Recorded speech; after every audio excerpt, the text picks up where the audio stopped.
fois, il faut que le secteur privé ait moins étroit. Et ça, c'est pas un scénario désirable. Donc, le secteur... Il y a certaines personnes qui nous ont rejoints pendant les présentations. L'honorable député Mamadou Diop Decroix, bienvenue, et d'autres amis que je ne vais pas laisser à cause des masques, mais qui sont là. Bienvenue, chers amis. Merci de nous avoir rejoints au cours de ces présentations. Mais également, il y a nos amis qui sont branchés à travers le monde, en Afrique, en Europe, ailleurs. Aïcha depuis le Maroc, Jakalia depuis la Côte d'Ivoire, Robert, nos amis Berthelot depuis la France, pratiquement les 10 autres depuis la France, depuis d'autres pays africains et bien sûr depuis le Sénégal, les gens qui sont branchés et qui nous suivent virtuellement. On ne voit pas tous les noms, malheureusement, mais on vous remercie toutes et tous de vous être intéressés à cette théorie qui a été aujourd'hui présentée par trois spécialistes, pour ainsi dire. Robert d'abord, Ivan et ensuite, en fait, Ndongo. Alors, je crois que pour cette théorie, le résumé principal qu'on peut faire, c'est que c'est une théorie qui s'applique à un État qui a la souveraineté totale sur sa monnaie. Ça, je crois que c'est clair pour tout le monde. C'est clair pour tout le monde. Donc, un pays qui n'a pas de souveraineté monétaire, malheureusement, ne peut pas mettre en œuvre une telle politique. Et pour ce qui concerne la présentation de Robert, qui recoupe toutes les autres présentations, plus ou moins se recoupent. Mais ce que je retiens de la présentation de Robert, c'est de dire, et donc voilà l'a répondu tout à l'heure, c'est que la dette publique précède la levée des impôts. Ensuite, en fait, que ce que l'État dépense lui revient, bien sûr, sous forme d'impôts. Donc, ce n'est pas perdu. Et c'est pourquoi on parle de mythe du déficit. Et pourquoi mythe du déficit? Parce que tous les trois l'ont dit, le déficit de l'un, c'est la richesse de l'autre. Et donc, ça reste au niveau de l'économie. Les déficits publics, c'est la richesse du secteur privé. Mais cette richesse du secteur privé revient en partie sous forme de taxes à l'État. Okay? Alors,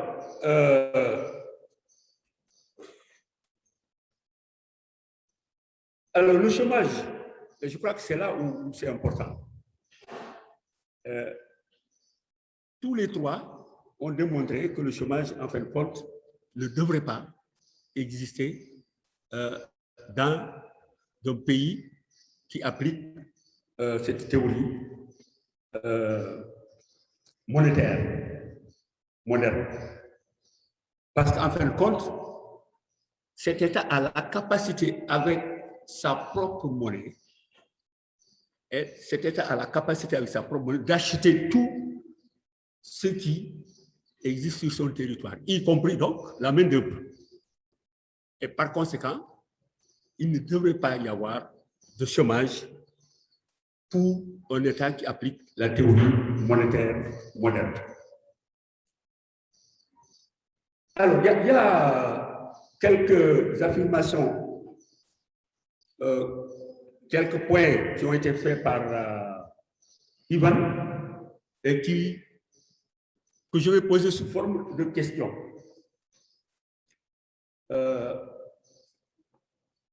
Alors, il dit, et je crois que c'est dans sa présentation, il dit qu'un pays, qu'un État qui contrôle sa devise avec un taux de change flottant est celui qui détient le plus grand pouvoir économique dans le pays. Alors, je pense que Ivan va élaborer un peu sur cette affirmation.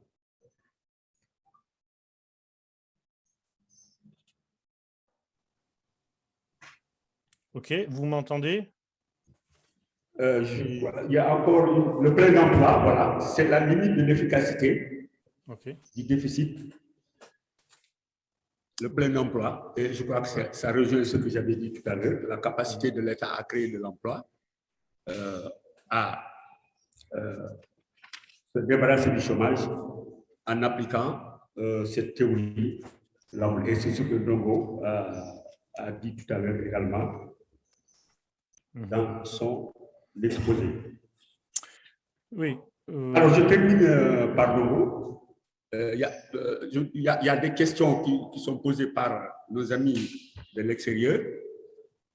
Il y aura vos réactions. Mais je termine par Ndongo, qui dit d'abord que cette théorie monétaire moderne peut s'appliquer à nos pays, mais à condition, bien sûr, qu'ils aient leur souveraineté monétaire, ce qui n'est pas le cas du Sénégal et des autres qui sont sous la tutelle de la France par le biais du franc CFA. Donc on dit que parler d'équilibre budgétaire n'est pas nécessairement bon pour l'économie, parce que ça contraint les dépenses à la fois publiques, mais également les richesses qui devraient aller au secteur public et qui, en principe, devraient irriguer l'économie et pour la mettre dans un sentier de croissance vertueux, comme disent nos amis, les amis de Abdoussad.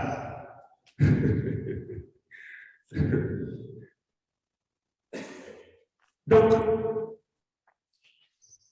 un gouvernement qui a sa propre monnaie n'a pas de contraintes financières et par conséquent, il ne peut pas être insolvable. Ça, c'est très important. Il ne peut pas être insolvable. Alors que les théories néolibérales, bien sûr, qui font tout pour comprimer les dépenses publiques au nom de la lutte contre l'inflation, comme le veut la Banque centrale ici, la Banque centrale des États de l'Afrique de l'Ouest, dont l'objectif prioritaire est la lutte contre l'inflation, la stabilité de la monnaie, comme dit son gouverneur. Par conséquent, la seule contrainte, selon la présentation du nouveau, c'est la contrainte extérieure, c'est-à-dire la dépendance par rapport à la finance internationale. Et cette dépendance traduit pas une contrainte financière, mais une contrainte réelle. Parce que, comme il l'a dit, la recherche de devises, l'euro, la livre sterling ou le dollar, c'est pour pouvoir acheter des choses qu'on ne fabrique pas chez nous, des équipements et autres. Donc, ça sert à acheter des exportations. Alors, sur ces exportations, je reviens un peu en arrière sur ce qu'a dit, je crois, Ivan, qui parlait d'exportation comme coût réel et d'importation comme bénéfice réel. Et là aussi, je crois qu'Ivan pourra nous éclairer dessus. Okay. Alors, et le mot, pour finir, dit que cette théorie monétaire moderne ne peut s'appliquer que dans un modèle auto-centré, cher à notre regretté Samir Amin, qui a lutté toute sa vie pour des modèles de développement auto-centrés. Je crois que cela coule de source, parce que c'est un modèle auto-centré qui peut amener un État à avoir un contrôle souverain sur sa monnaie et donc qui définit ses objectifs en fonction de ses priorités. Et il a fait des propositions très pertinentes pour la mobilisation des ressources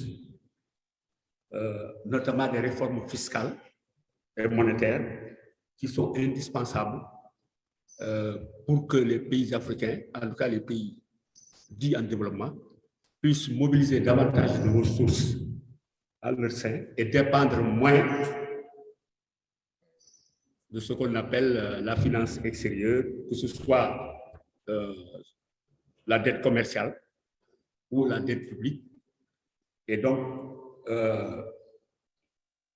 essayer plutôt de dépendre des ressources internes, en tout cas de compter davantage sur les ressources internes que sur les ressources extérieures pour financer son développement. Mais là, il n'y a qu'un modèle de développement autocentré qui peut prendre cette option.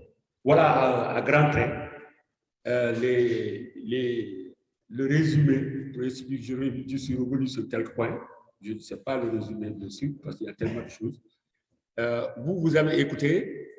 Je pense que peut-être avant de redonner la parole pour quelques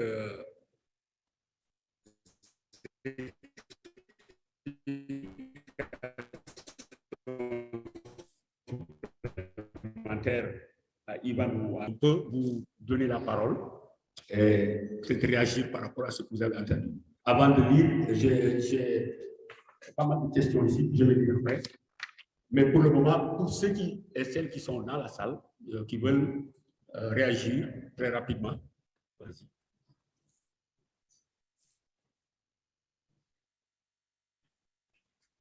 Merci. Robert Ivan, vous patientez un peu.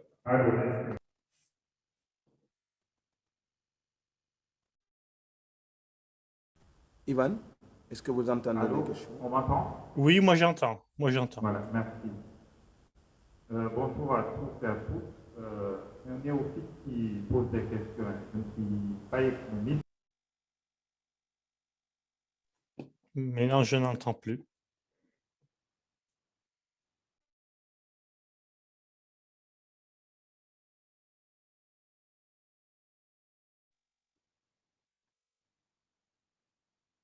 Je n'entends plus parce que l'animateur a enlevé son microphone.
On a l'exemple aussi qui est moins pertinent, je dirais, d'un pays comme la Guinée, qui depuis l'indépendance a sa propre monnaie, un pays que je connais très bien, où l'inflation est à un niveau insoutenable. C'est ma première question. Inflation, ressources réelles et autres.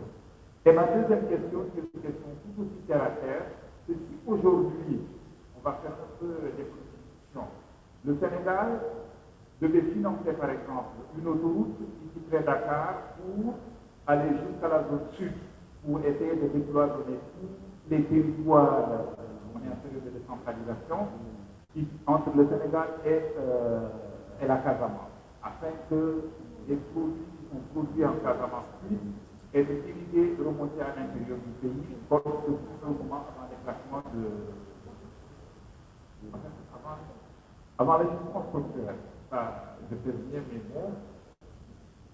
C'est-à-dire, où le Sénégal tirerait, c'est-à-dire sans avoir recours à la dette extérieure, quels seraient en fait les moyens où est-ce que le Sénégal pourrait tirer ses ressources pour financer cette route, en sachant que ce soit le ciment qui est utilisé, que ce soit le goudron, que ce soit le fer, tout ça, ce sont des biens qui sont produits localement.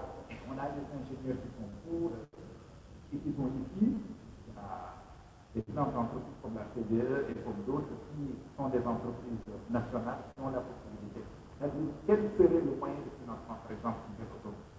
Désolé, je n'ai pas du tout été responsable. Merci, Dr Diallo. Est-ce qu'il y a encore quelqu'un où ils répondent, peut-être ils répondent à cette question? Et après, je vais lire quelques-unes des... Oui, vas-y.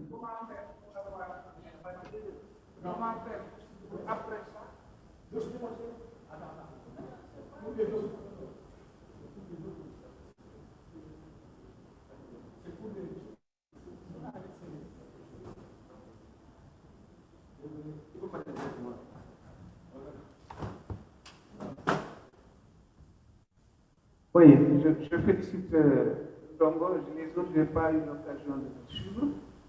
Et ma question était très simple. Est-ce qu'il est possible, après cet exercice, de disposer des enregistrements, peut-être la présentation que Dongo a faite, c'est tout, hein?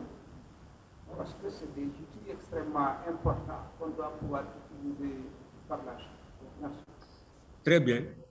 Oui, on enregistre toutes nos séances et après, on va les dispatcher à tout le monde qui serait intéressé. Peut-être que vous allez répondre, peut-être que vous pouvez répondre à ces deux. Bon, la première question, parce que celle-là, c'était juste par rapport à la disponibilité des enregistrements. Mais la première question posée par Dr Diallo, peut-être que vous pouvez répondre qui va le premier. Bon, à vous trois de... Oui. La parole est à vous. Robert, Ivan et Dongo. Allez. Je me permets de répondre. Déjà, j'ai entendu seulement partie de la question. Pourquoi au début, à un moment donné, ça a coupé quand même.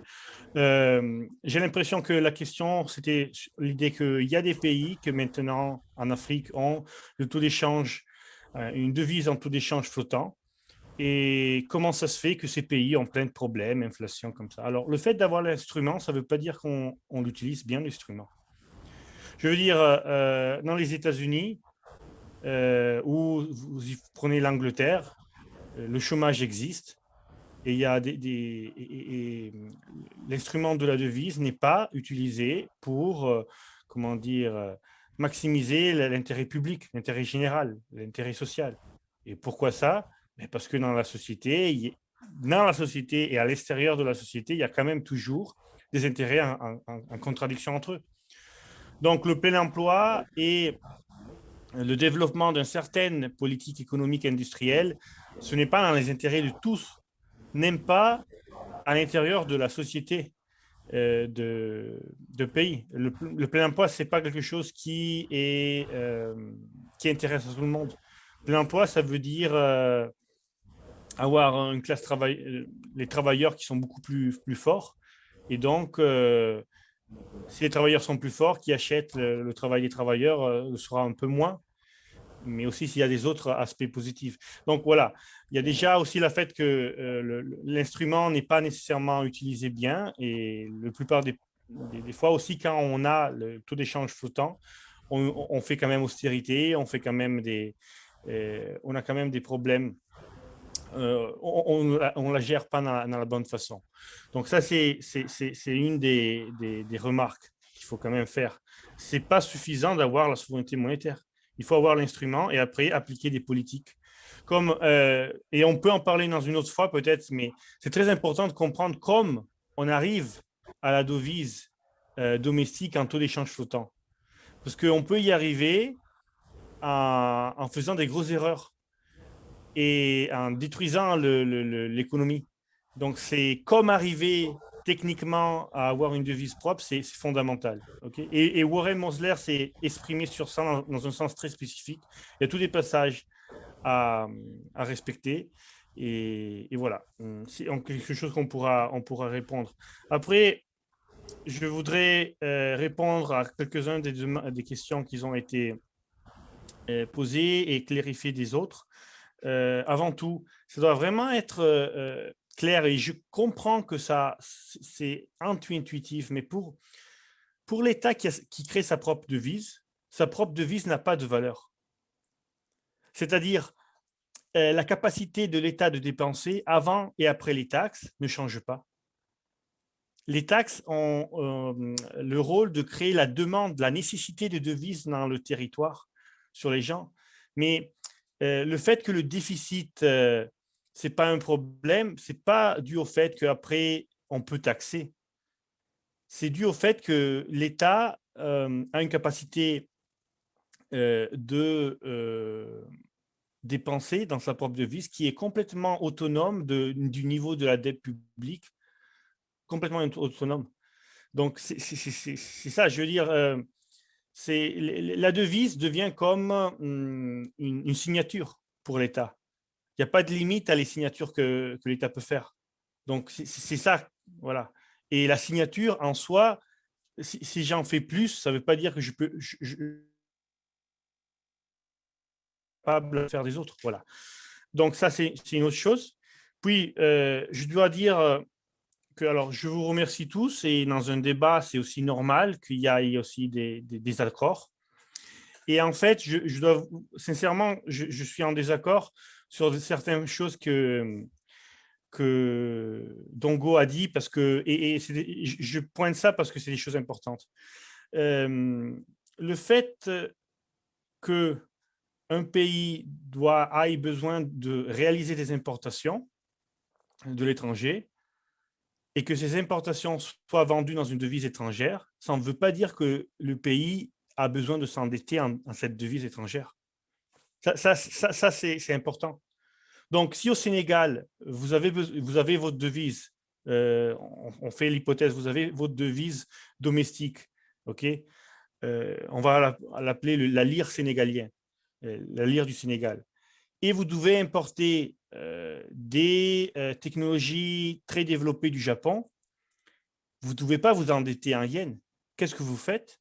L'État, qu'est-ce qu'il peut faire? Il peut vendre sa devise, acheter la devise japonaise et acheter du Japon. Ok. Alors la question est comment fait la devise du Sénégal avoir une valeur dans les marchés financiers sur le forex pour la devise du Japon? Mais c'est très facile et c'est très important de comprendre ça. Du moment qu'une devise achète du travail, et si on taxe un territoire où il y a des gens, où il y a de la force travail, la devise achète ce travail-là. La devise est commensurable pour n'importe quel autre sujet économique. Parce que le travail, la force travail, c'est une valeur universelle. Okay, c'est une valeur que production humaine. Donc, ça crée de base la commensurabilité d'une devise dans une autre. Et donc, aussi, un pays avec souveraineté monétaire, un pays avec ça, qu'est-ce que ça veut dire souveraineté monétaire? Ça veut dire une devise en taux d'échange flottant où le gouvernement a le contrôle de cette devise.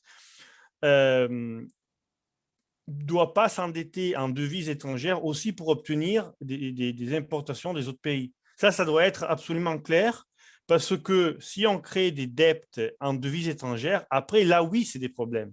Alors après, là, oui, qu'on a des rapports de dépendance financière directement. OK? Alors ça, c'est une autre chose.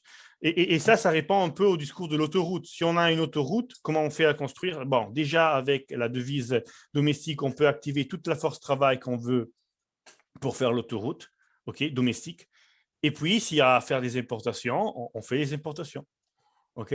Quelle est la limite des choses qu'on peut faire avec le déficit? Ben, déjà, il y a une limite qui dépend de la capacité, comment dire, de la capacité productive du tissu économique sur le territoire, et après, de la demande de devises qu'il y a à l'étranger, de la devise et domestique. Et ça, mais elle va y avoir, il va quand même y avoir une demande étrangère de devises domestiques jusqu'à quand la devise domestique achète du travail, parce que le travail a toujours de la valeur pour les autres. Bien sûr, après, le point de question, c'est à quel taux d'échange.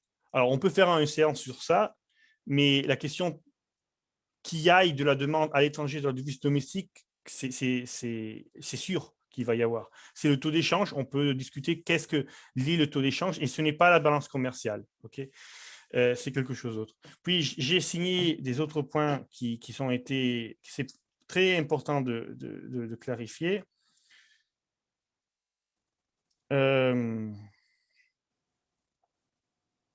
Souveraineté alimentaire. La dépendance, qu'est-ce que c'est la dépendance économique? La dépendance économique, c'est le fait qu'un pays, pour soutenir ou développer sa propre structure économique, doit réaliser des importations, okay, doit importer des productions qu'il n'arrive pas à faire lui-même. Okay? Donc, il y a une dépendance économique, par exemple, si on veut développer, je sais pas, une industrialisation, et pour faire ça, on doit importer des machines qu'on n'arrive pas à développer nous-mêmes. Ça, c'est une dépendance économique. Okay? Ou quand on doit importer des softwares parce qu'on n'arrive pas à développer cette technologie informatique. Ça, c'est des exemples. Et donc, ça c'est la dépendance. Le discours alimentaire, par contre, c'est un peu à l'opposé. C'est-à-dire que quelles sont les choses les plus faciles à importer? Les biens agricoles. Parce que tout le monde peut, et c'est très facile de faire des biens agricoles. Si on achète du riz, on a des dizaines de pays qui produisent du riz. Vous voyez, il n'y a pas de rapport de monopole. Et le riz, c'est un bien qui est, comment dire, où il y a une très grande concurrence. Et si on, comment dire, on ne veut plus l'importer d'un côté, on peut le faire de l'autre. Et voilà. Et ce n'est pas ça qui donne une dépendance. Vous voyez, au contraire, un pays qui veut se développer doit engager une industrialisation. Donc, il doit chercher de trouver les moyens de porter de la force travail du secteur primaire ou secteur industriel ou de services industriels. En fait, ça serait mieux. Puis, l'individuation du secteur, c'est important, mais je veux dire, je vous fais un exemple, je veux dire, quelles sont les expériences d'industrialisation les plus rapides? C'est la Russie soviétique et la Chine. Et là, qu'est-ce qu'ils ont fait? C'est la Russie, en fait, a fait, pour avoir une accélération avant a pratiquement fait mourir de faim l'Ukraine, c'est-à-dire qu'il a porté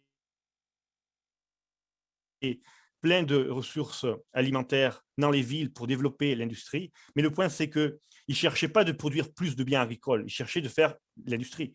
Et après, il a fait arriver plein de marchandises agricoles de la Chine, okay, après la Deuxième Guerre mondiale. Ça, je veux dire, partir de l'idée d'avoir une souveraineté alimentaire pour développer une économie, je ne suis pas sûr que ça soit la chose meilleure, parce que c'est en fait le fait de pousser les pays moins développés, okay, du sud du monde, à produire seulement des biens agricoles, c'est ce qui maintenant se passe.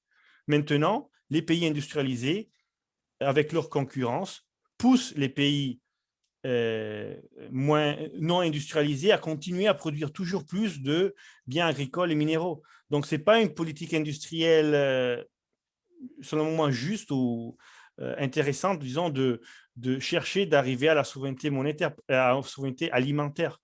Et donc, produire tous les biens agricoles domestiquement, nécessairement. Ça passe pas nécessairement d'ici. Vous voyez, ça dépend aussi des terrains que vous avez et tout ça, mais je veux dire, importer des biens agricoles. Les biens agricoles, c'est les choses plus faciles à importer. Voilà. Donc, ça, c'est quelques-uns des points que je voulais éclairir.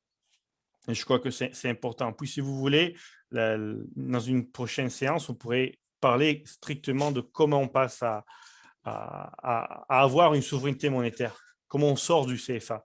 OK. Ivan, est-ce que vous pouvez donner la main Oui. Merci. à Robert? À Robert. OK. OK. Alors je vais chercher de faire ça.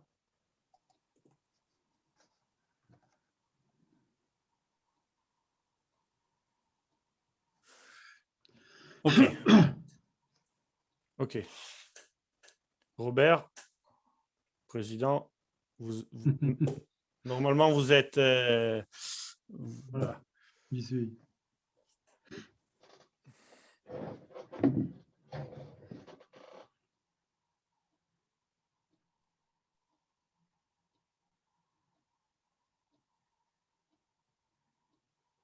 Vas-y.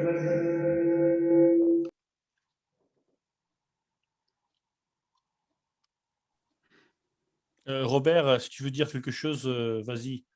Si tu veux répondre à quelqu'un des questions. Alors moi, je n'ai relevé... Ah oui, ok, on m'attendait. Je n'ai relevé aucun point, rien à rajouter à ce que tu as pu dire, ni aucun point isolé par rapport aux réponses que Yvan, tu viens d'apporter. Donc, non, je ne pense pas que tu as à intervenir maintenant. Il y a une question, peut-être, que je vais vous lire, et je crois que c'est même sur l'écran, mais un État qui émet sa propre monnaie ne peut pas faire de déficit, de défaut, d'après la MMT, mais quitte des valeurs internes et externes de la monnaie. C'est-à-dire donc le taux de change, les pressions sur le taux de change et autres, certainement. Et le problème, bien sûr, de l'inflation. Ok. Voilà. Ok. Robert. Alors là, je vais laisser Yvan intervenir parce que là, j'allais dire, ça dépasse mes connaissances actuelles. Yvan, je vais te laisser intervenir. OK. Alors, oui, en fait, je ne peux pas mettre ma vidéo, mais ça ne fait rien. La réponse à ça, c'est que bien sûr qu'un État ne peut pas faire défaut dans sa propre devise en taux d'échange flottant, c'est-à-dire que si je crée la devise, par définition, je ne peux pas rester sans ma propre devise que je crée. Voilà. Seulement une écriture comptable que je fais moi-même. Bon. Par rapport à l'inflation, en fait, ce que tous les États peuvent faire, c'est de maximiser la stabilité des prix en termes de leur propre devise. Donc, de créer une stabilité intérieure de la valeur entre la devise et le travail, et donc la devise et tout ce que le travail à l'intérieur du pays crée. Après ça, c'est vrai que le niveau des prix, le changement de niveau des prix, dépend aussi du rapport que le pays a avec des importations. Et certaines importations ont comment dire, il y a un degré de monopole. Donc, on a un prix en termes des autres choses, une valeur en termes des autres choses qui peut changer, comme le pétrole. Si l'Arabie saoudite qui contrôle le prix du pétrole, je ne vais pas dire comment, mais quand même indirectement le contrôle, comme dans les années 70, fait augmenter de 4 fois le prix, la valeur du pétrole, ben, tout le monde, taux d'échange fixe ou taux d'échange flottant, va ressentir ça. va avoir un changement des niveaux des prix. Ça, c'est une chose que, de toute façon, on n'a pas le contrôle. Ce n'est pas qu'on n'a pas le contrôle quand on a le taux d'échange flottant à la porte de devise. On ne l'a jamais. Okay, aussi, si on a le dollar, on est les États-Unis. Mais ça, en fait, le fait qu'une importation puisse changer beaucoup de valeur et donc qu'il y ait un changement en termes de niveau des prix, disons, la traduction de ça en termes social, en termes de vie des gens, dépend du degré de dépendance économique et pas de dépendance financière du pays. C'est-à-dire que si bien sûr on a tout le système qui dépend forcément du pétrole et seulement du pétrole, et on n'a pas le gaz, on n'a pas l'électricité, alors c'est un désastre. Mais ça a une raison réelle, de structure économique réelle. Donc si on veut bien sûr développer un pays économiquement, ça ne veut pas seulement dire obtenir bien sûr une souveraineté du point de vue monétaire, mais aussi de développer diminuer la dépendance aussi économique. Et si on veut développer des interdépendances, c'est-à-dire que si on est dépendant de quelqu'un, après ce quelqu'un est aussi dépendant de nous. Okay, alors c'est des rapports symétriques.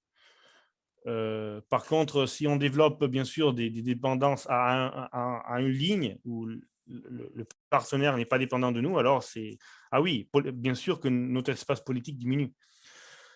Puis sur le taux d'échange, je peux vous dire que quand même, ce n'est pas la fin du monde nécessairement qu'il y ait, comment dire, le taux d'échange, en fait, dépend de la valeur de notre devise, on va dire en termes de travail, en termes de marchandises, en rapport à la valeur des autres devises.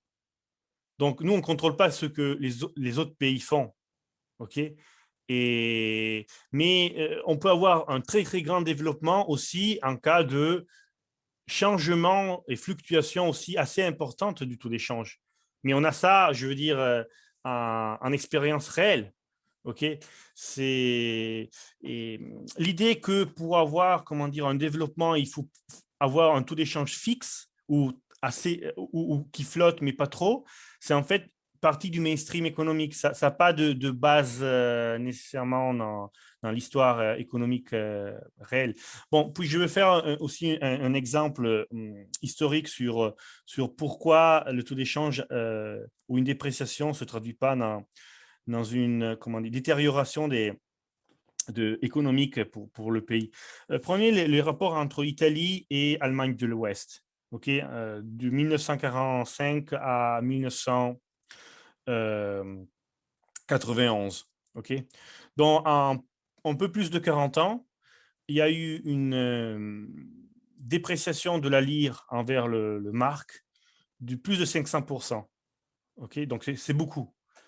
Mais, en fait, c'était une chose nominelle parce que ce n'est pas que les marchandises italiennes en termes, le prix des marchandises italiennes en termes du prix des marchandises allemandes, et donc la valeur des uns sur les autres a diminué de 500%. Okay. Si je fais un exemple seulement pour vous faire comprendre, ce qui compte, c'est si on envoie de l'Italie à l'Allemagne en 1945 une Ferrari, et ça vaut 5 Mercedes, et le même rapport, on l'a aussi après 40 ans où il y a eu un changement de taux d'échange, vous comprenez que le changement de taux d'échange a un effet seulement nominal, mais en termes réels d'échange, rien n'a changé.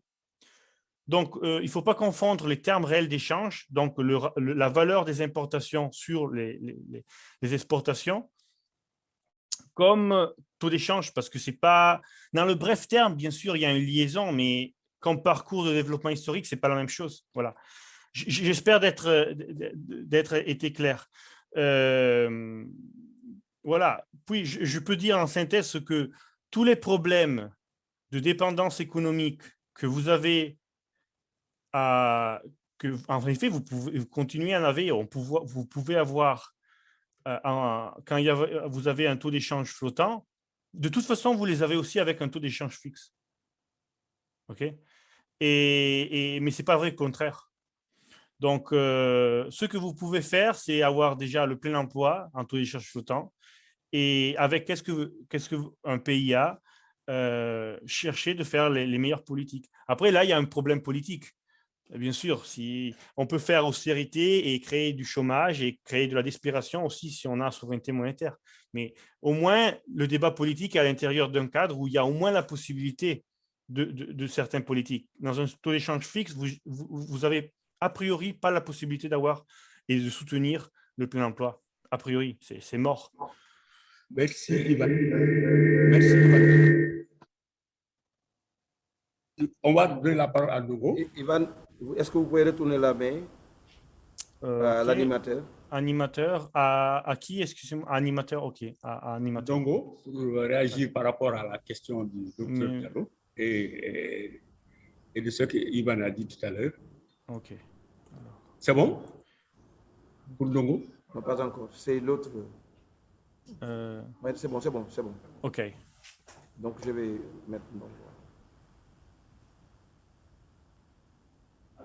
Pour Dongo ne prenne la parole, peut-être que ceux qui sont ailleurs et qui voudraient peut-être intervenir, il suffit de lever la main, comme ça on vous reconnaît et éventuellement on vous donne la parole.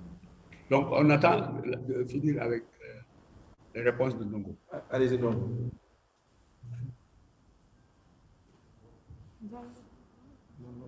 Merci pour les questions.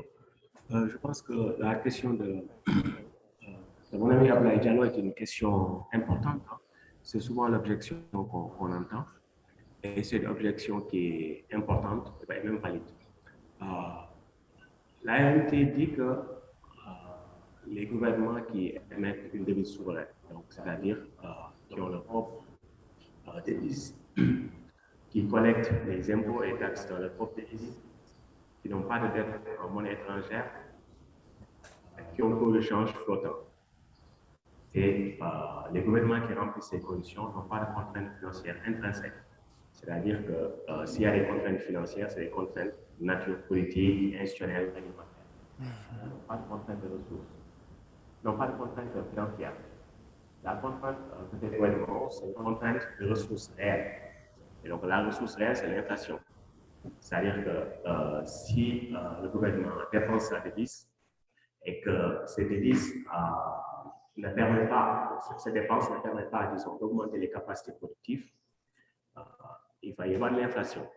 Généralement, la formule qu'on emploie, c'est too much money chasing too few goods. Vous avez beaucoup d'argent créé, beaucoup de monnaie créée qui part à la chasse, disons, d'un stock de biens et de services qui est constant. Donc, ce qu'il faut toujours, c'est faire en sorte que le crédit qui est créé, les actifs financiers nets qui sont créés par le gouvernement quand ils font le déficit, puissent être alloués à des projets qui vont augmenter les capacités productives. Donc, c'est ça. C'est-à-dire où va, disons, la devise créée. C'est ça qui est important. Et donc, tant que c'est alloué à des projets productifs qui augmentent vos capacités productives, il n'y a pas disons, de souci à se faire du côté de l'inflation. Et dans la plupart des pays africains, on ne peut pas dire que le système monétaire et bancaire soit, disons, utilisé d'une manière à toujours financer les projets productifs. Ça, on peut le dire. Même dans le cas du Nigeria. Le Nigeria, c'est même un scandale parce que vous avez un pays exportateur de pétrole brut et qui importe du pétrole raffiné. Donc, quand vous avez votre monnaie, c'est pour déplacer les ressources locales. Mais si votre monnaie ne sert pas à déplacer les ressources locales, il ne faut pas, disons, être surpris qu'à la fin, votre monnaie n'ait pas de valeur. Par exemple, quand vous prenez un crédit, par exemple, bon, disons, vous prenez 10 millions de CFA, vous voulez acheter une voiture qui est fabriquée en France ou au Japon. Donc, vous n'avez pas fait une demande de 10 millions de CFA parce que votre dépense n'est pas destinée, disons, à la production locale. Mais vous avez fait l'équivalent, disons, vous cherchez, disons, 10 millions de CFA en euros ou en yens ou en dollars. Et donc, quand vous allez au Nigeria, avec tous les milliardaires nigériens que vous avez, bon, leur naira, bon, c'est des dollars, hein, parce qu'ils vont acheter des jets privés, etc. Vous allez aussi en Guinée, bon, la population est très pauvre, il n'y a pas assez de monnaie.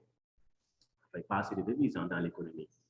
Et souvent, ce qu'il y a, c'est que ces États aussi n'ont pas une capacité fiscale très développée. Parce que quand on dépense la devise, il faut pouvoir aussi la retirer à travers la fiscalité pour que la monnaie conserve sa valeur. Donc, tout ça est également lié. Vous allez dans certains pays comme en RDC, donc la monnaie qui domine, c'est le dollar. Pourquoi? Mais parce que c'est des économies qui sont structurellement dominées par l'investissement étranger, par les compagnies minières. Par exemple, vous allez au Libéria, hier, j'ai regardé la statistique, le ratio entre le stock d'investissement direct étranger et le PIB, c'est 337%. Donc, le Libéria est une colonie. Donc, il ne faut pas être surpris que la monnaie libérienne ne vale rien, parce qu'au Libéria, vous avez le dollar libérien et le dollar américain. Et les compagnies minières vont préférer faire leurs transactions en dollars américains. Ça a été le même cas en Angola. Donc, pour limiter la dollarisation, ils ont imposé aux compagnies qui sont dans le secteur des hydrocarbures de faire leurs transactions dans la monnaie angolaise et aussi de payer leurs impôts dans la monnaie angolaise, etc. Donc, c'est comme ça qu'on fait pour être le souverain monétaire sur son territoire. Et ce n'est pas facile.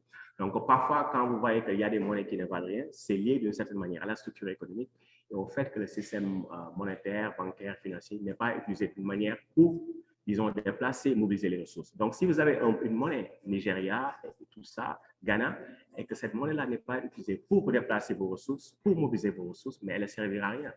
Donc, on va dépenser, mais ce qu'on dépense, c'est pour aller acheter des produits à l'étranger. Et ça va avoir tendance à faire, disons, réduire la valeur extérieure et même externe aussi, interne de votre monnaie. Et ça aussi, ça me permet de rejaillir en fait, sur la question que tu as posée par rapport aux infrastructures, mais aussi à l'objection d'Ivan par rapport aux importations. En fait, ce qu'il y a, c'est que les pays du Sud sont confrontés à ce qu'on appelle le problème de transfert. Et peut-être c'est un aspect qui n'a pas été suffisamment étudié dans la MMT. Le problème de transfert, c'est très important. Le problème de transfert, il faut le distinguer de ce qu'on appelle le problème budgétaire. Et Keynes en avait parlé, en fait, quand il s'est agi des réparations allemandes.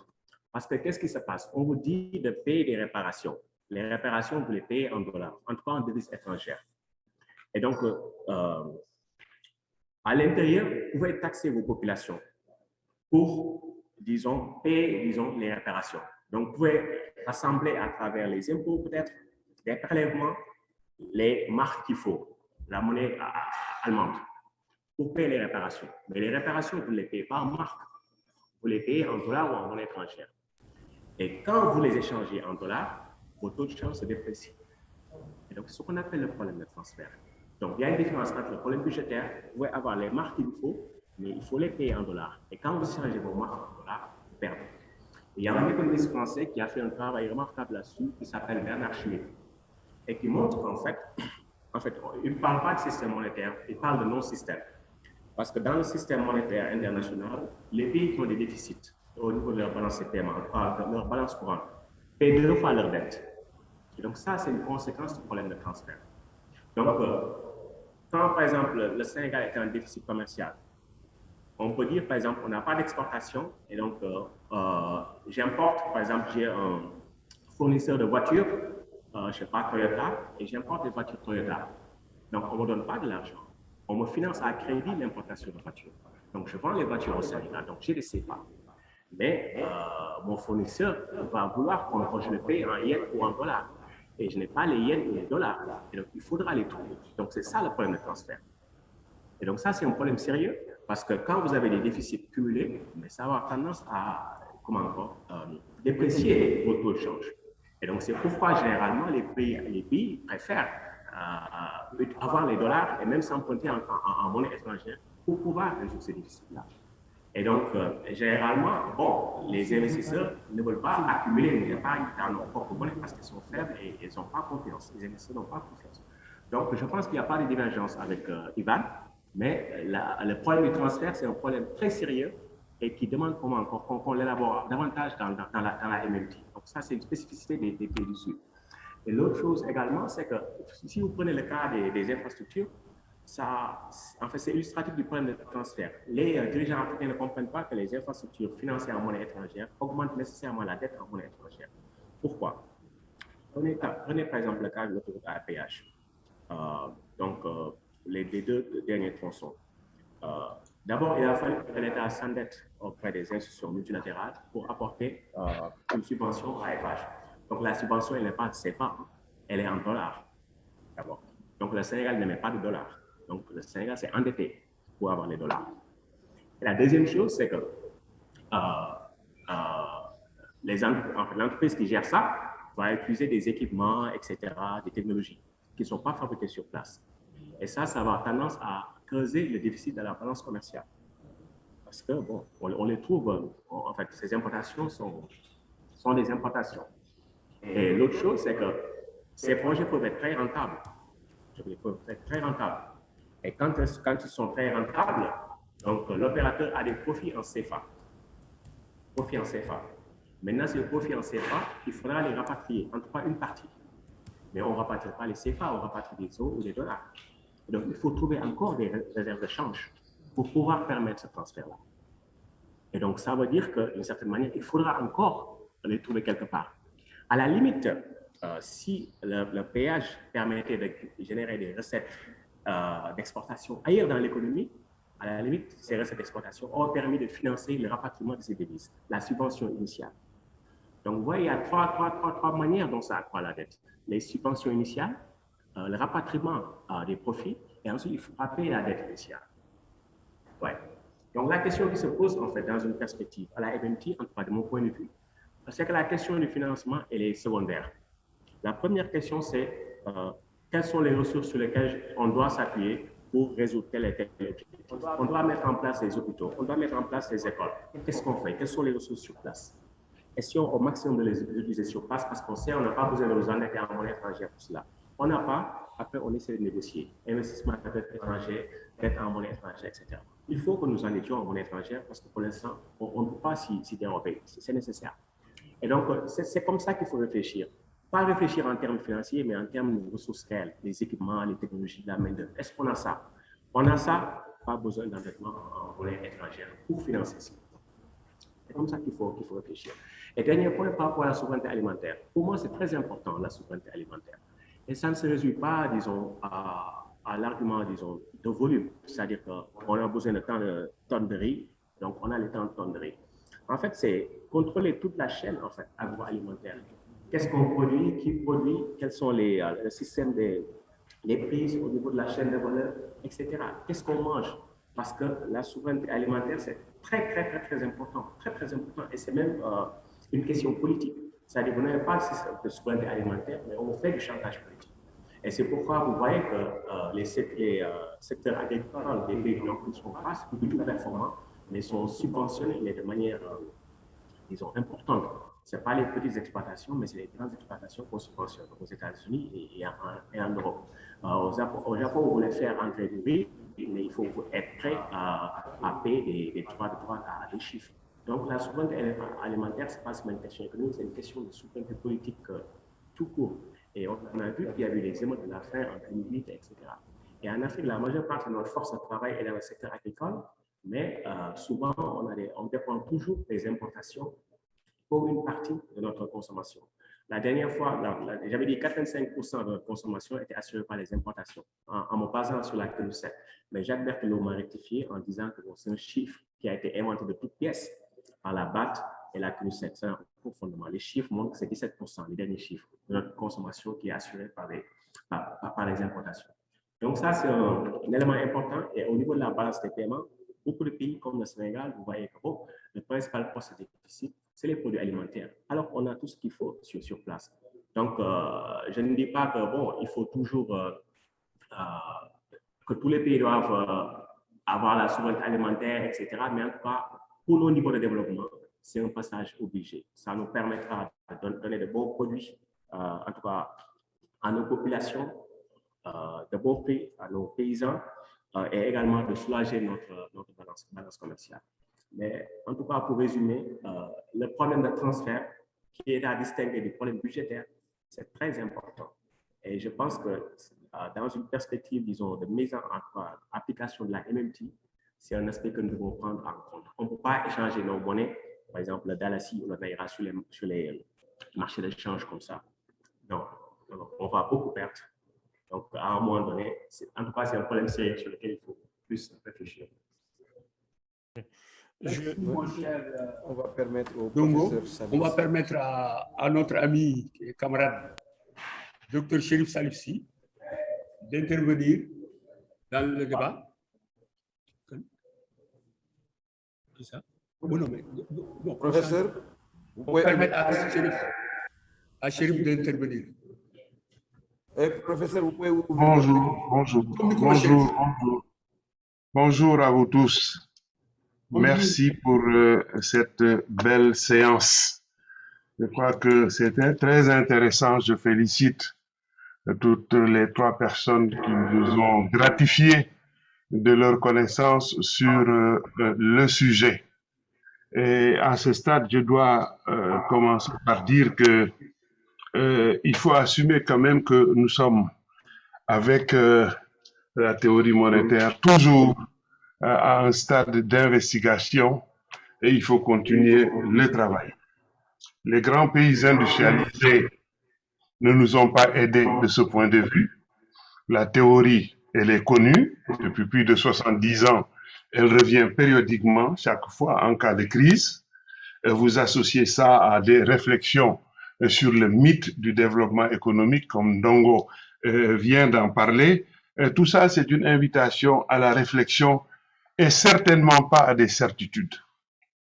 Nous ne pouvons pas baser notre réflexion sur des certitudes, c'est indéniable, c'est vrai. Non, il faut continuer la prospective en revenant sur les interpellations de Ndongo, de Demba surtout. C'est-à-dire tenir compte de la dépendance pour ce qui concerne les pays du Sud, c'est-à-dire la non-maîtrise de toutes les conditions de l'accumulation. Et c'est ça la force d'un État, qu'un État doit disposer pour se lancer dans cette démarche qui, au plan théorique, c'est parfaitement faisable, c'est tout à fait acceptable. Moi, je suis tout à fait d'accord avec Ndongo et les autres amis. Mais je crois que il y a quand même à tenir compte du fait de la façon dont les économies dans le pays du Sud, notamment en Afrique, sont articulées aux grands pays industrialisés. D'abord, à travers l'échange inégal. Notre deuxième intervenant venant de la Suisse a touché un peu ce sujet. Les rapports de force ne sont pas les mêmes. Il dit que les pays développés, leur développement se fonde surtout sur une grande utilisation de la science et de la technologie. Et c'est ça qui entraîne justement l'échange inégal. C'est-à-dire qu'à chaque opération avec le reste du monde, ce reste du monde a tendance à déprécier en utilisant la raison scientifique et technologique, à déprécier les produits, les biens et les services que nos pays auraient tendance à échanger avec eux. Ça, c'est une grande contrainte. L'autre contrainte, c'est la loi de la valeur mondialisée.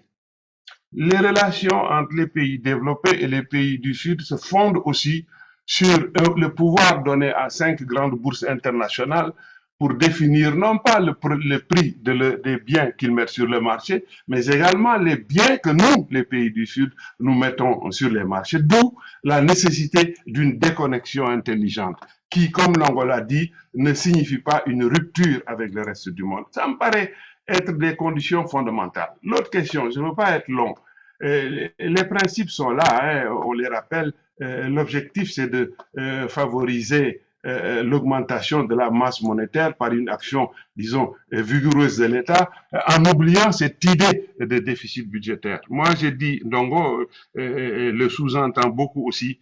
Pour moi, pour nous savons très bien comment les 3% de déficit budgétaire ont été une invention de l'équipe de François Mitterrand. Mais les bons économistes savent que le déficit budgétaire est un instrument de politique économique.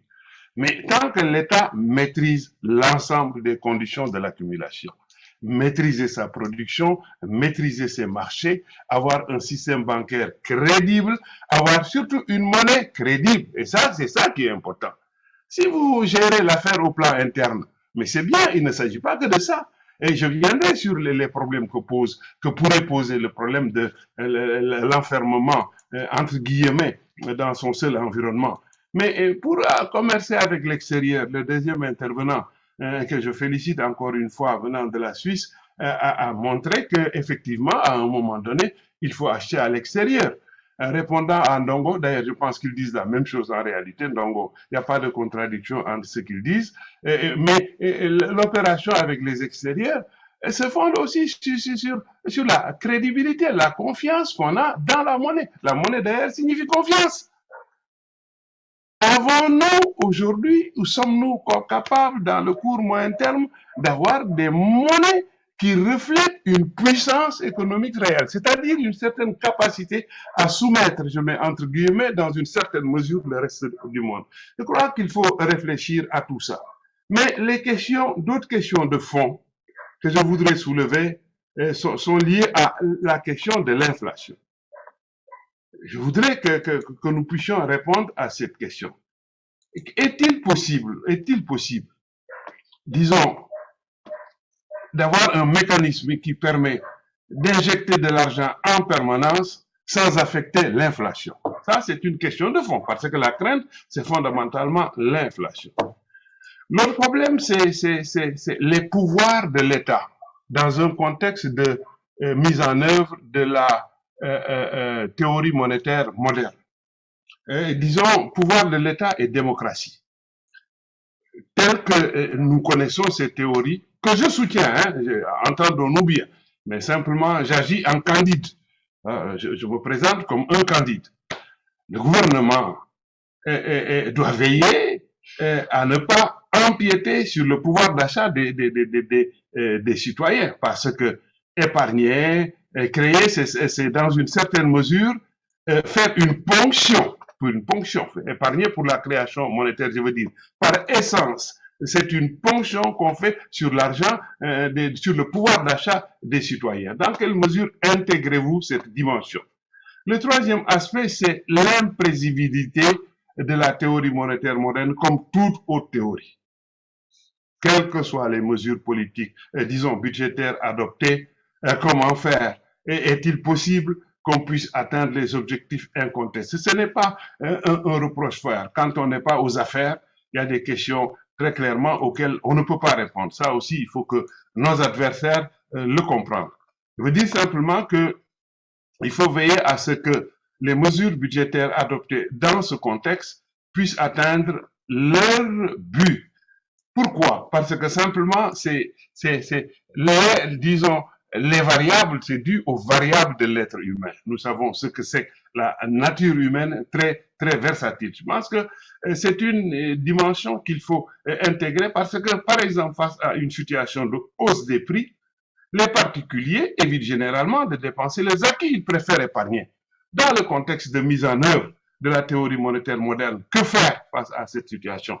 C'est donc, voilà, mes contributions, je le dis en tant que candide, faisant un peu le saut, c'est ma façon d'encourager nos brillants amis qui nous ont gratifiés de ce travail et j'ai une recommandation à faire enfin à Ndongo, et quitte à l'y accompagner. Les économistes connaissent la théorie, mais simplement le monde est gouverné par les institutionnels. Les économistes institutionnels ne les intéressent pas. Et ça me permet de soutenir une initiative pour la création ou renforcer le groupe qui existe déjà. Il n'y a pas de question de frontières. Comment faire en sorte à inviter d'autres de nos collègues, de nos amis pour approfondir la réflexion. Et ma dernière grande question, et qui fait probablement que l'Union européenne n'est pas intéressée par cette théorie, que faire lorsque les États-nations dépérissent, ou du moins acceptent une renonciation de partie importante de leur souveraineté? C'est-à-dire, que faire lorsque la tendance de l'économie mondiale et l'intégration régionale? Comment faire comprendre cette théorie? Comment inciter à sa mise en œuvre lorsque, en réalité, les États perdent de leur souveraineté nationale, même si l'État-nation existe et que fondamentalement, les politiques se font de plus en plus dans les communautés économiques régionales. Voilà ma contribution. Je vous remercie infiniment. Merci beaucoup. Merci beaucoup, mon cher Chérif. Merci beaucoup. Merci infiniment. Alors, il y a quelqu'un qui veut poser une question. Et après, j'ai une question pour Robert et Ndongo, que je vais lire après.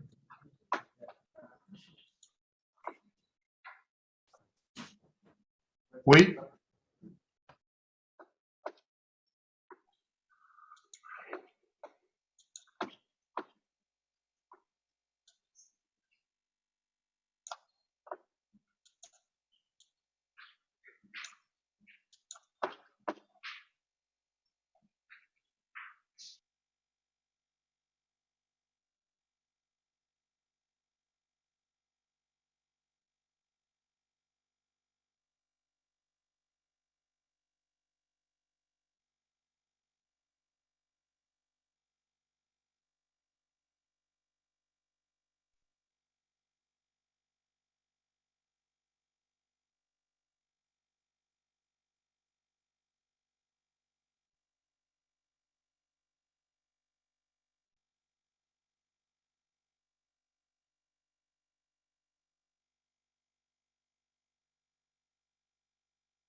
Qui a écrit en 2019 sur ça, pour montrer les risques effectivement de l'État employé.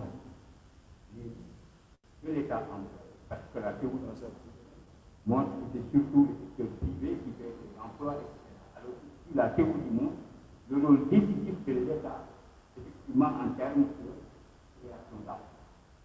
Mais de l'autre côté, effectivement, ceux qui se réclament de la théorie économique également ont quelque part critiqué cette théorie. On critique cette théorie parce qu'elle semble montrer une dichotomie entre le processus et la circulation. C'en est là où exactement. Du point de vue du champ d'appui, les développements qui nous sont présentés montrent beaucoup qu'il y a exclusion de certaines. Cela ne concerne pas les dépendants, parce qu'ils n'ont pas de souveraineté monétaire. Cela concerne surtout des pays qui ont une souveraineté monétaire au moins, ou engagés dans un processus d'économie autocentrée. Il serait bon donc là qu'on puisse prendre l'exemple de pays engagés dans la finance. L'exemple du Nigeria, on a donné beaucoup d'exemples, mais ce n'est pas des pays engagés dans les autocentrés. Quelle en est du bas? Est-ce que, quelle comparaison peut-on faire de la pratique monétaire humaine à l'heure actuelle pour contrôler le processus d'assimilation endogène et ce que propose voilà les quelques points que je vous dis. Et les questions en précisant maintenant l'autre, on est totalement profane dans ce domaine-là. Mieux connu que nous. Merci beaucoup. On va donner la parole à Birahim Seck du Forum Civil. Merci Birahim, bienvenue. Vous allez avoir la parole. Birahim, vous pouvez ouvrir votre micro. Vous m'entendez, Demba? On vous entend. Allez-y. Oui, merci. Merci beaucoup, Moussa. Vraiment, c'est un débat très intéressant. Il est rare souvent de participer à ces rencontres, participer à ces rencontres sur la monnaie et qu'on présente la question de cette façon. Je ne sais pas si c'est dû aux panélistes, mais en tout cas, toutes nos félicitations à Ivan, à Robert, à vous Moussa, à Ndongo, aussi là, pour leur contribution complémentaire. Je pense que ça nous permet, nous, en tant que profanes, de comprendre exactement les enjeux, parce qu'il y a tellement d'intervenants autour de la monnaie, et sans oublier également la belle contribution de Chérif Sy, bien entendu. Donc, moi, la question, je pense que le débat a été soulevé par Ivan et Ndongo sur la question de la dépendance économique. Donc, c'est pourquoi je posais la question de savoir est-ce que la clé du débat sur la monnaie ne réside pas en partie sur la problématique de la dépendance économique, mais également parce que Ndongo a parlé de l'impact de la monnaie sur la balance de paiement, de l'impact de la monnaie sur la balance commerciale, également sur les transferts. Je pense que est-ce que régler la question de la dépendance économique ne réglerait pas en partie la question également de la souveraineté de devises. Donc, est-ce qu'il est possible d'avoir aussi une indépendance économique sans une souveraineté de devises? Donc, c'est en deux parties. Est-ce que la question de la dépendance économique réglerait en partie la question également de la souveraineté monétaire, de la souveraineté de devises? Mais est-ce qu'il est possible également d'avoir une indépendance économique sans une souveraineté de devises? Voilà, ça c'est des questions de profanes que j'avais également envie de poser parce que c'est un débat très intéressant et l'angle d'intervention, l'angle d'attaque est très également novateur. Je pense que ça nous sortirait également de toute cette pandémie d'activisme colonial autour de la monnaie.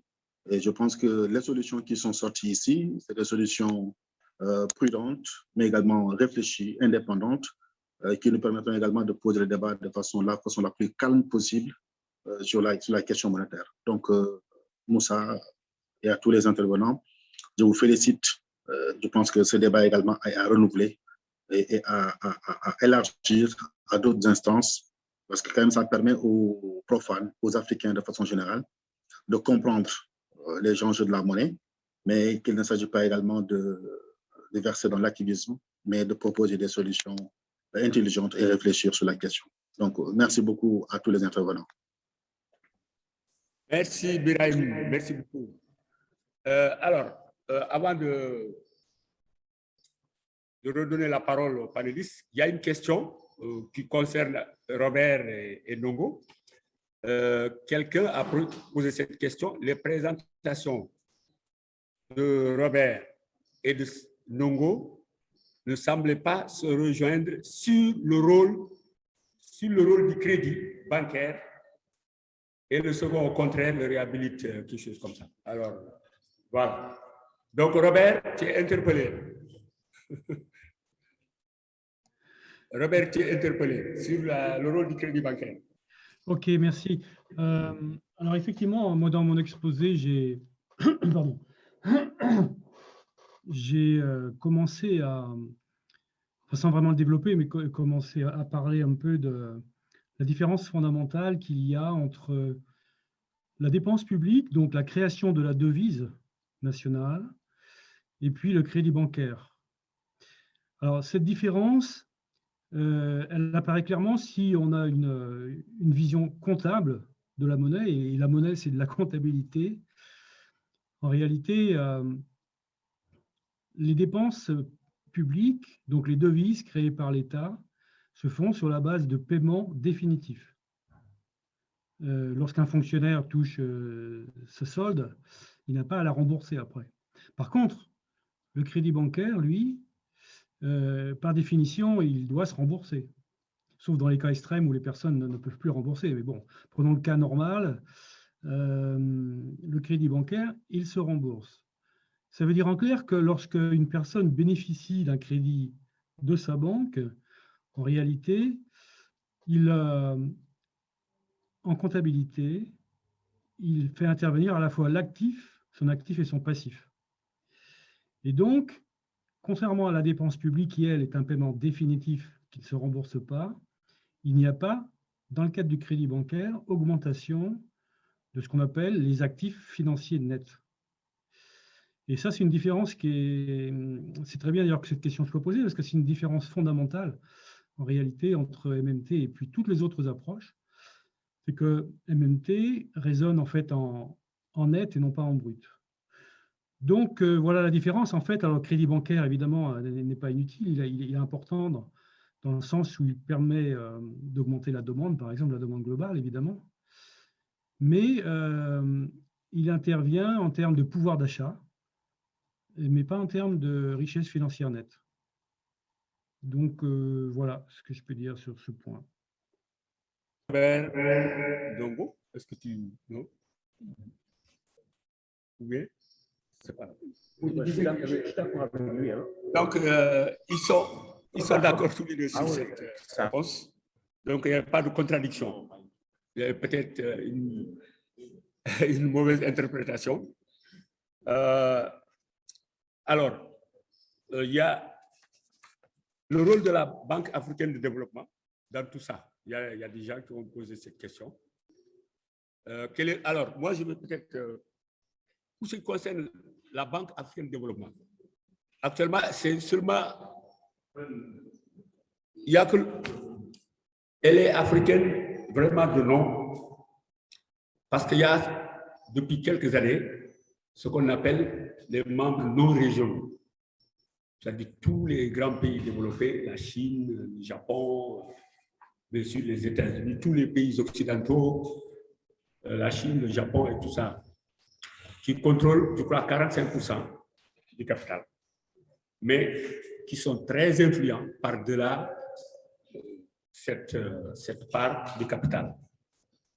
Puisque, vous vous souvenez, il y a quelques mois de cela, avant le renouvellement du mandat de l'actuel président, le représentant des États-Unis a voulu déstabiliser le Nigeria. Après, paraît-il, des critiques de la part de certains employés de la banque. Alors, il a fallu que toute l'Afrique pratiquement fasse bloc autour du président pour qu'on puisse sauver son fauteuil, pour ainsi dire. L'une des raisons pour les États-Unis, c'est parce que tout simplement, ils trouvent que le président n'est pas à leur goût, il n'est pas flexible selon leurs intérêts et qu'il dépensait trop. En tout cas, il favorisait trop les pays africains. Ce qui est tout à fait normal parce que c'est une banque africaine de développement. Donc, mais la banque, elle se finance sur le marché international. Donc, il y a le capital, bien sûr, des pays membres, mais la banque lève beaucoup d'argent sur les marchés financiers. Et d'une certaine manière, donc, elle dépend de cette finance internationale dont parlait Ndongo tout à l'heure. Et elle crée de la monnaie en faisant des crédits, bien sûr. Mais ici, je crois que c'est plutôt le rôle de la Banque centrale, des banques centrales africaines, notamment de cette BCAO qui est dans nos murs. Quel est son rôle dans ce débat? Elle n'a pas de rôle parce que cette monnaie n'est pas une monnaie souveraine. Ndongo l'a démontré tout à l'heure dans son exposé. Voilà pour ce qui concerne cette question. Je crois que peut-être si les panélistes... il y a une question par rapport au franc CFA, à la monnaie de la CEDEAO. Il y en a qui se demandent qu'est-ce qui se passe, pourquoi on n'arrive pas à avoir cette monnaie de la CEDEAO et comment sortir du franc CFA. Est-ce que quelqu'un parmi vous trois a quelque chose à dire là-dessus? Ivan, Robert oui, si vous voulez, moi, dans ma présentation, j'ai aussi mis quels sont les packs. Voilà. Il faudrait suivre pour sortir du CFA. Donc, si vous voulez, vous me redonnez la possibilité de condiviser l'écran, je peux répondre à la question. Vas-y, Ivan. Oui, non, mais je n'ai pas la possibilité maintenant de condiviser. Attends. Non, mais peut-être, oui, non, oui, non, ok. Excuse-moi. Ok, j'ai trouvé. Voilà. Sans écran. Ok, alors, voilà. Alors, deux choses très rapides avant tout.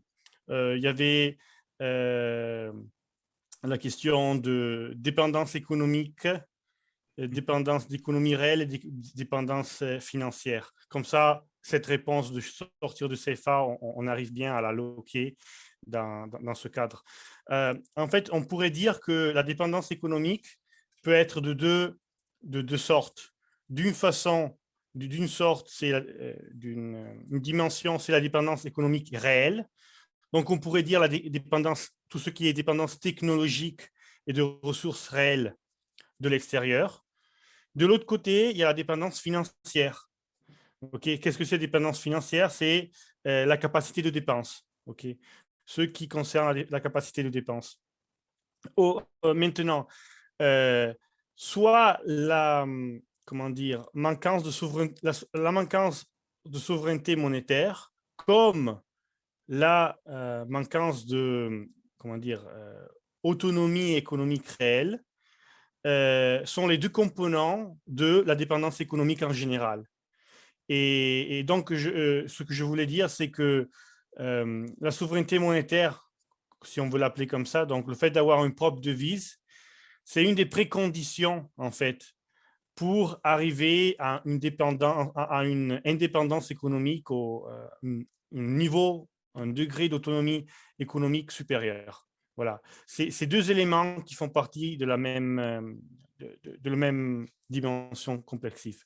Vous n'arriverez pas à avoir une indépendance, une vraie indépendance, autonomie économique, si vous n'avez pas une autonomie financière d'un côté. OK, là, pour ce qui concerne, donc, ça, c'est pour ça que c'est si important de sortir du CFA. Okay? Le CFA, c'est un instrument d'exploitation. Ça doit être clair. Le CFA, ce n'est pas fait pour l'intérêt. Non. On peut aussi pas être d'accord avec moi, bien sûr. Mais ce n'est pas un instrument qui a été fait pour les Africains. Okay? Et c'est quelque chose c'est à la base des termes d'échange entre l'Europe et la France, asymétriques avec les pays, bien sûr, qui font partie du CFA. Alors, pour la présentation, comment on sort du CFA? Alors, voilà, excusez-moi, je retourne au point.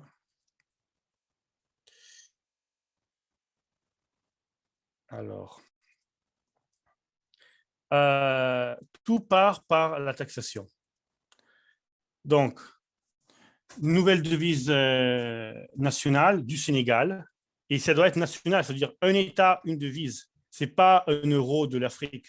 Okay. Comment on fait à faire ça? Avant tout, on doit taxer dans la nouvelle devise. Un territoire, on change la taxation. Ça veut dire que demain, tous les gens vont plus avoir à payer les taxes dans le CFA, vont avoir à payer les taxes dans la lire du Sénégal. Ça crée la nécessité d'obtenir la lire du Sénégal dans les agents qui font partie du territoire. Ça crée une offre de biens et services vendus en devise du Sénégal. Donc, la taxation crée la nécessité dans les entreprises, dans les travailleurs, d'obtenir la devise lire du Sénégal. Et ça crée une offre de biens, services et travail vendus en lire du Sénégal. Une fois que le travail est vendu en lire du Sénégal, le lire du Sénégal a une valeur commensurable aussi à l'extérieur du Sénégal. OK? Donc, ça, c'est la taxe qui crée le pouvoir d'achat de la lire du Sénégal, quand même, de la devise. Les dépenses publiques, donc, à ce point-là, peuvent être faites dans la lire du Sénégal, parce qu'il y a une offre de biens et services en lire du Sénégal. Et donc, l'État peut s'approvisionner de travail et marchandises en lire du Sénégal. Qu'est-ce qu'il ne faut pas faire? Ça, c'est très, très important, parce que ce n'est pas clair souvent qu'est-ce qu'il ne faut pas faire quand on change de devise. Alors, moi, j'ai représenté avec le drapeau ce que j'appelle la lire du Sénégal, avec la banquenote, ce qui est le CFA. Nous, on ne veut pas avoir des gens, okay, qui vont vendre la lire du Sénégal, okay, ils vont se mettre en file pour vendre la lire du Sénégal et acheter le CFA. Parce que ça serait un problème. Ça créerait une dépréciation de la lire du Sénégal. C'est clair? Quand il y a beaucoup de gens, beaucoup d'agents économiques tout d'un coup vendent une devise et achètent une autre, ça crée une dépréciation de cette devise envers les autres. Ce qu'on veut, c'est le contraire.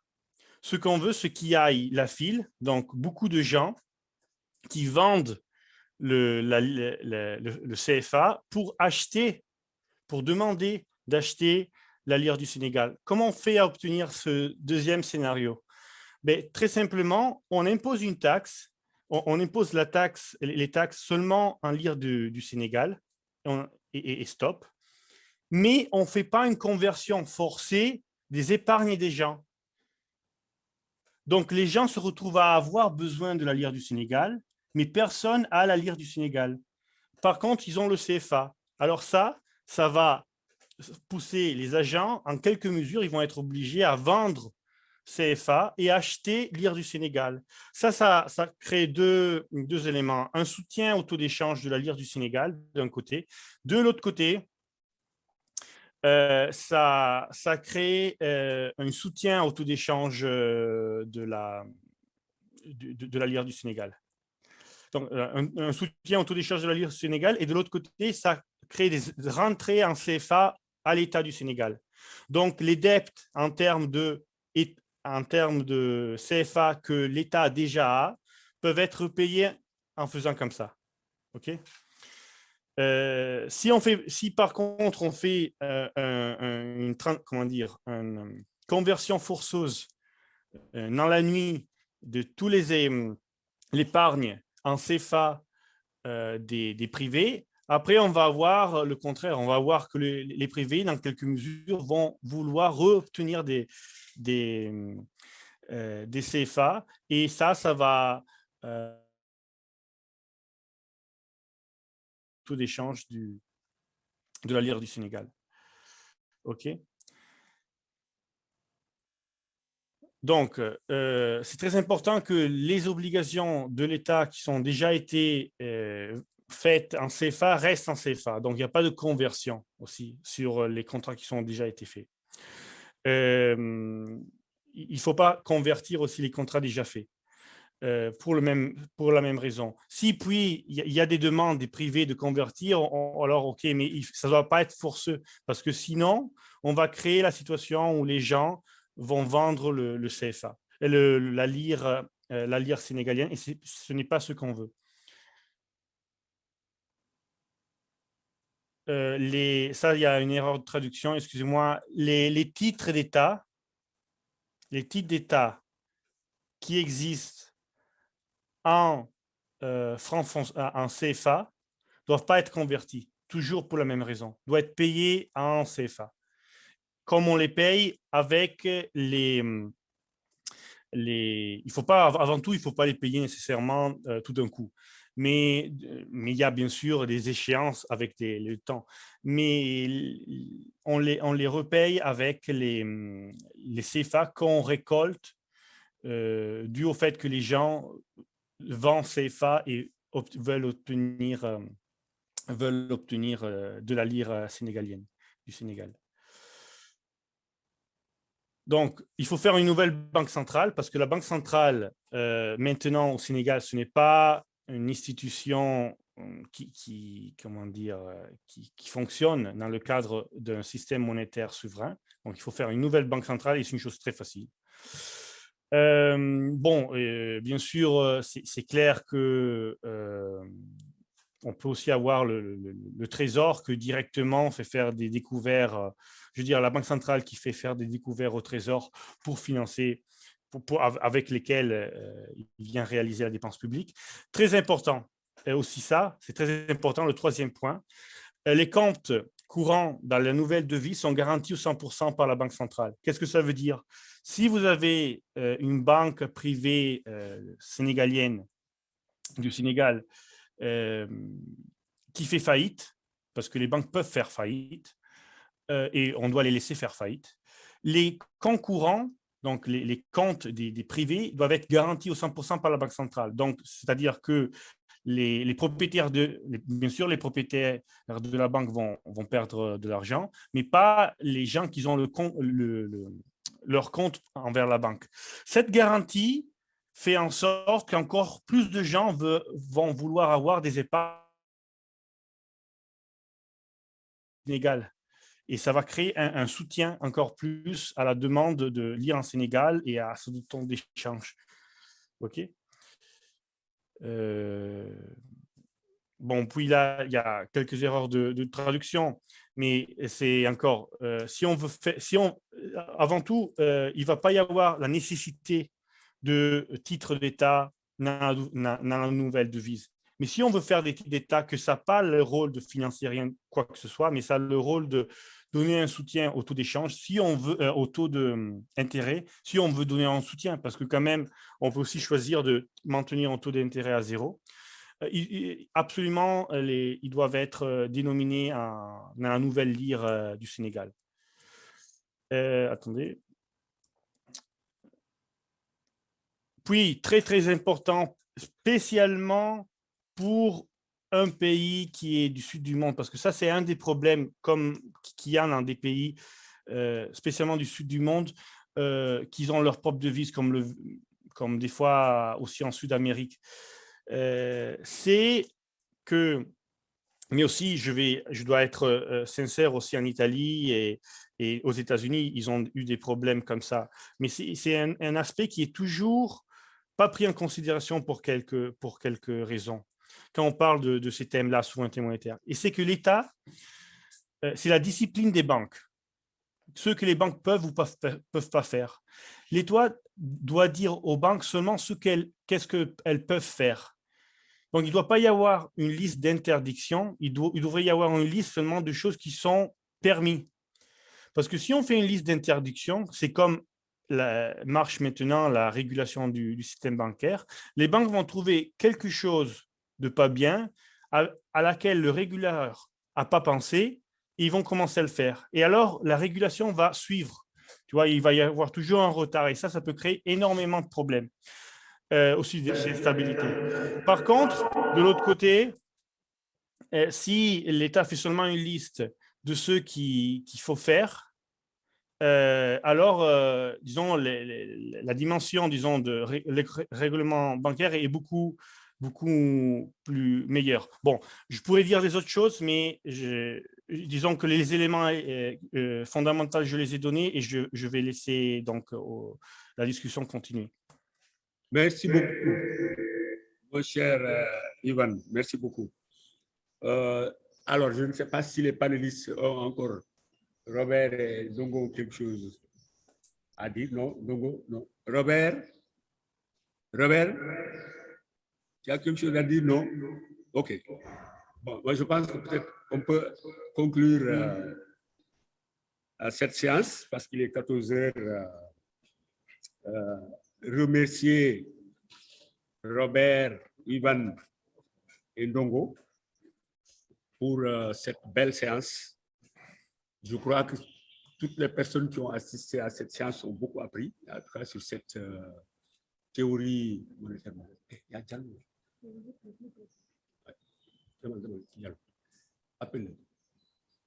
Donc, je pense que nous avons passé une très belle séance sur cette théorie monétaire moderne.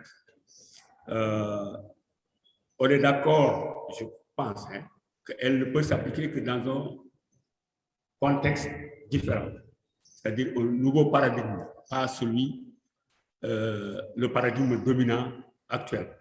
Parce que sinon, comment peut-on comprendre que des pays puissants qui ont leur propre monnaie, comme les États-Unis et d'autres, le Japon, le Canada, etc., se retrouvent dans des situations parfois très difficiles du point de vue du chômage, parce que tout simplement, il y a ce biais, cette contrainte, ou plutôt cette tare idéologique héritée de la théorie monétariste, et surtout du fait du poids écrasant donné aux marchés financiers qui ont dépouillé les États de leurs prérogatives et qui font que donc même des pays aussi puissants sont obligés de compter avec les desiderata des marchés financiers et donc d'avoir des problèmes de déficit budgétaire, problèmes de déficit commerciaux, et ainsi de suite. Alors que dans la théorie monétaire moderne, ça ne devrait pas être le cas. Et là, cette théorie, pour résumer très rapidement, elle pose un problème de souveraineté fondamentale. Donc, d'abord, il faut avoir la souveraineté monétaire et la capacité de définir ses propres politiques en fonction de ses intérêts. Ensuite, le mythe du déficit provient du fait que le déficit de l'État, c'est la richesse du secteur privé, et donc le pays en tant que tel ne perd pas dans ce mouvement, dans ce cercle entre déficit et richesse. Un pays, et ça c'est une caractéristique de cette théorie, un pays qui a sa propre monnaie n'a pas de contraintes financières, mais peut avoir de contraintes réelles, ce qui explique la dépendance de certains de nos pays par rapport aux devises étrangères telles que le dollar, la livre sterling, le yen, ainsi de suite. Donc, la question du chômage ne se pose pas non plus dans l'optique de la théorie monétaire moderne parce que l'État, qui a sa propre devise, peut acheter tout ce dont il a besoin sur son territoire. Mais pour les pays du Sud, comme les nôtres, cette théorie, et même pour les autres, cette théorie ne peut s'appliquer que dans une optique d'un développement autocentré, maîtrisé. Parce qu'on ne peut pas parler de théorie monétaire moderne qui a un problème fondamental de souveraineté sans maîtriser d'abord son propre processus de développement, sans avoir la souveraineté sur son propre processus de développement. Voilà, je pense que les grandes idées, certes, c'est une théorie qui prête à controverse, parce que certains se demandent pourquoi on ne peut pas l'appliquer si c'est aussi beau, aussi magnifique. Mais je crois que c'est une question idéologique fondamentale, parce que le paradigme néolibéral ne peut pas être favorable à l'application de cette théorie. Ce qui veut dire qu'il faut un changement fondamental de paradigme pour que cette théorie puisse s'appliquer pleinement. Alors, je remercie encore nos amis Robert et Ivan depuis l'Europe pour nous avoir gratifié de cette belle, de vos magnifiques présentations sur cette théorie et surtout d'avoir partagé vos expériences par rapport à cette théorie, non seulement sur le plan théorique, mais également sur le plan pratique. Toute l'expérience que vous avez acquise dans la promotion de cette théorie, nous vous en remercions infiniment et nous espérons avoir l'occasion d'en débattre encore avec vous prochainement. Notre ami Ndongo, notre cher Ndongo, qui est juste là à côté, le subversif, qui nous a aidé également, surtout dans le contexte africain, à comprendre pourquoi cette théorie peut s'appliquer, mais il faut changer les mentalités, les comportements de ceux qui nous dirigent. Et je pense qu'on va partir avec ça. Ça a été enregistré. On va l'envoyer à tout le monde si on a vos emails. Et comme ça, vous pourrez à votre tour partager avec d'autres pour répandre, promouvoir cette théorie qui, à notre avis, fait partie du combat que nous menons pour la souveraineté monétaire en Afrique, pour le développement autocentré de l'Afrique. Merci encore infiniment. Vous avez le cocktail qui vous attend. Merci bien. Merci beaucoup. Merci beaucoup. Merci, si quelqu'un veut faire...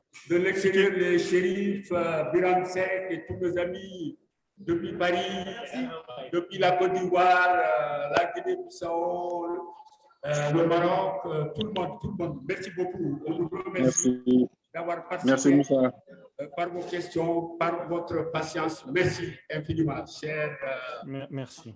Chérif et tous les amis. On vous remercie. Malheureusement, vous ne pouvez pas partager le cocktail avec nous puisque vous êtes loin. À bientôt. Allez. Merci Moussa. Voilà. Merci, à bientôt. Merci à tout le monde. Ok. Bonjour. Bonjour. Ça va? Ça va? Merci, camarade. Merci, camarade. On avait une quarantaine de personnes.